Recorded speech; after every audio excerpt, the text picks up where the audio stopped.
Aquest capítol, com poden veure, està dedicat a una plaça de toros, Les Arenes. És obra d'August Font i Carreras, que va ser un arquitecte molt versàtil, com molts d'aquesta època, que van, van viure les modes dels anomenats historicismes, fer edificis moderns, en aquest cas del 1900, inspirats o fent gairebé com còpies neo en el gòtic o en l'estil de Còrdova, la Còrdova califal, amb aquests característics arcs de ferradura, o a vegades barrejant elements de diferents èpoques o civilitzacions, i llavors és quan es diu eclèctic. Això ja hauria passat l'època de l'historicisme, estem en ple auge del modernisme, 1900, tot i que aquí, doncs, sí que seria més aviat encara neomudèjar. Normalment s'abusa una mica d'aquest terme, mudèjar, perquè l'estil mudèjar no és ben bé, està basat en l'arc de ferradura, més aviat és un arc apuntat, com es pot veure a la mateixa, aquí a uns 300 metres, al poble espanyol, en un edifici que és una còpia d'Utebo, una famosa església o campanar. Aquí, per cert, podem veure on se situa la plaça de Toros, a la Gran Via. La Gran Via amb la confluència d'un eix perpendicular, que és l'Avinguda Maria Cristina, i 20 anys o 29 anys després que es fes aquesta plaça de Toros, es va celebrar l'exposició internacional de Barcelona del 29, que la cobrirem en un altre capítol. Però cap al 1900, tot i que a la Gran Via encara hi havia molts forats, no estaven, diguem, tot cobert per finques, ja es va construir aquest edifici, amb la qual cosa doncs, ja es va marcar com una fita de, com a mínim, fins aquí, als peus de Montjuïc, arribaria l'expansió de Barcelona. I bé, comentàvem que a vegades, així molt lleugerament, es diu neomudèjar. No és ben bé perquè neomudèjar, com també es pot veure a Teruel o a parts de Castilla-La Manxa, Andalusia, és més aviat o art de mig punt, a Toledo també hi ha mudèjar, o apuntat. Això més aviat seria inspirat en la mesquita de Còrdova, que és de cap als anys 10. També recordem com d'important va ser algun britànic, algun nord-americà i en general els escriptors, pintors romàntics de principis del segle XIX o fins i tot a les acaballes del XVIII van començar a buscar una nova inspiració, no tant en l'acadèmia, que els ensenyaven el que eren les regles de l'art, o fins i tot doncs, en el Gran Tour italià, va començar a buscar coses més exòtiques, i una de les coses exòtiques que els semblava a ells exòtiques era Espanya en general. I a Espanya van descobrir i van tornar a posar en valor tot aquest estil àrab andalusí, perquè sobretot es va desenvolupar a Andalusia, a les èpoques de l'Emirat de Còrdova, Califat, i després als diferents regnes de taifes, com el Nazarí de Granada, també molt important. I bé, doncs, a partir d'aquest segle XIX, no només aquí, per places de toro com aquesta, o la de Madrid, o la de València, sinó també, per exemple, moltes sinagogues de centre Europa, l'àrea germànica, d'alguna manera s'inspiraven en edificis del sud d'Espanya, com la Mesquita de Còrdova, la Giralda de Sevilla, el Generalife o també l'Alhambra de Granada. Però també poden veure que junt amb aquesta repetició d'arcs de ferradura, que per cert recordem que no és una invenció ben bé de l'època de l'Emirat de Còrdova, amb Derramant, primer, segon, Hisham, tots aquests califes, sinó que és uns 300 o 200 anys abans dels visigots. Ja feien l'art de ferradura i fins i tot combinant-ho amb aquestes franges, amb aquestes dovelles, que en el fons no són de pedra, són de totxana o de ceràmica, combinant blanc, roig. Bé, l'edifici que és històric, abans de que un segle després, un segle i escaig després, el 2009, Alonso Balaguer i Richard Rogers fessin una gran reforma, bàsicament buidant-ho tot i deixant només la façana exterior, aquest cilindre d'unes 3 plantes i uns 90 metres d'amplada gairebé correspon a una típica manzana de Barcelona, que són com una hectàrea, 113 per 113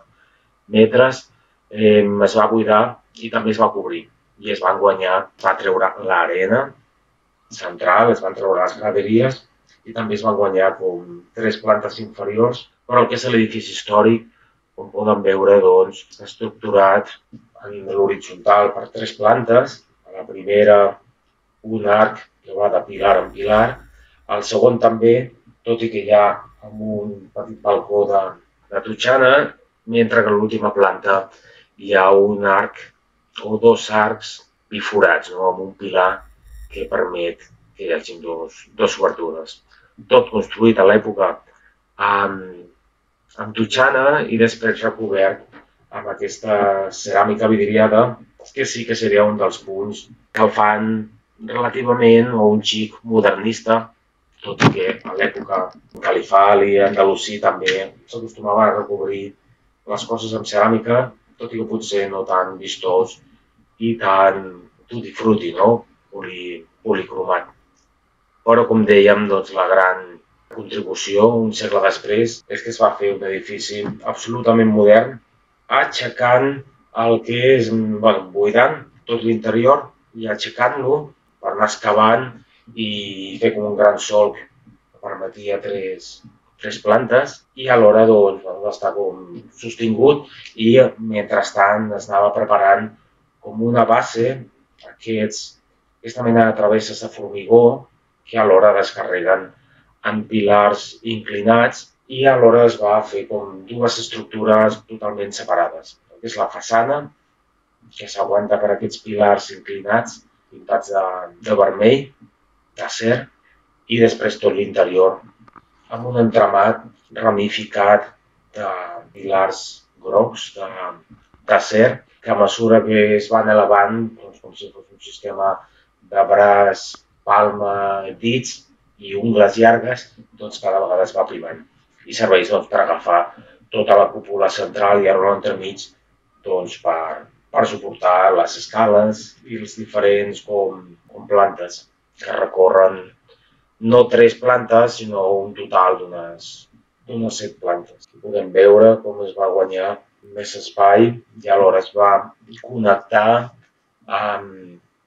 el metro. I veiem també com està significada l'entrada principal amb aquesta mena d'arc de triomf. Recordem, els romans posaven com dos pilars laterals, al mig, a dalt, estava obert amb un arc de mig punt i per sobre, doncs, l'entablament, que és aquesta estructura horitzontal. Però aquí, com aquesta inspiració islàmica o cordobesa, doncs, en comptes d'un arc de mig punt, doncs, es fa, doncs, com poden veure, amb arc de ferradura i just a dalt, a l'entablament, al centre, doncs, es fan més petits, amb un total de 5 arcs de ferradura i també la simbologia referent a Catalunya i a Barcelona, on poden veure els flancs, la bandera catalana, la creu de Sant Jordi. I bé, doncs, també el que seria aquesta façana principal es va reforçar la part inferior amb aquest formigó que fins i tot d'alguna manera imita com si fossin carreus, aquesta canaladura horitzontal tan típica encara en aquesta època quan es feien finques per habitatge tot al llarg de la Gran Via i a tots els carrers de l'Eixample. Ara entrarem i veurem com per dintre es desenvolupa una altra història, absolutament diferent. Aquí és com un híbrid d'antic, historicista, neocalifal, amb modern. Puc veure tota la bassa que suporta la façana i fins i tot podem veure en voladís la terrassa de la cúpula o de la coberta, però no ens podem imaginar tot l'entramat de bigues en forma ramificat que sustenta sobretot aquesta gran cúpula i tota la terrassa. Bé, i és això, no? Un sistema de travesses i bigues mestres que van descarregant tot el pes i alhora, doncs, entremig es van col·locant doncs, els passadissos, els balcons També el que és els sistemes de ventilació i d'aires condicionats es posa, diguem, entre tota aquesta estructura interior i la façana de totxana que acabem de veure. Aquí serien els punts claus. Hi ha un total de 1, 2, a l'altra banda 3, 4, i esquerra i dreta 4 més, amb un total doncs, de 8 punts